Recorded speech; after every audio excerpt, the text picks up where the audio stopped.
Magandang hapon sa inyo mga kababayan. Ngayon nakikita natin ang bagyong Benny na papalapit sa ating bansa. Ang bagyong ito ay malakas lamang ang hangin pero no pressure. Kaya hindi natin masyadong ito mararamdaman dahil sobrang hina nitong bagyong ito. Nag-uulat, Kuya Hito.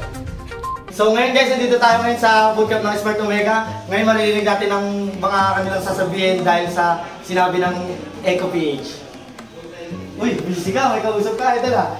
Anong masasabi mo dun sa sinabi sa atin nila Yahweh na mag-inom na lang daw tayo? Tara, ngayon na. Okay, nagsama kami, mag-chat din kami. Gusto namin mag-chat. Tara guys, pasukan natin sila Billy ngayon. So yun guys, nandito ngayon si Zach, si Henra. Ngayon tatanungin natin sila kung sinabi ng Echo. Nakita mo yung sinabi ng Echo? Ano sinabi? Sabi lang, mag-inom na lang daw tayo. Wala tayong mararating sa MPL season ngayon. Nawakan mo muna ito. Mukhang masarap to, mag-inom na lang talaga tayo. Inom na talaga eh! Cheers! Sino ba yung Echo ngayon? Sino ba yung Echo ngayon para sa'yo? Wala naman yung mga yan. Ay, may super team. Hindi ata sila ata eh. Di ba na kay Casey tapos bagyong Benny? Bagyong Benny? Alam mo bakit bagyong Benny? Wala, puro hangin lang. No pressure! No pressure.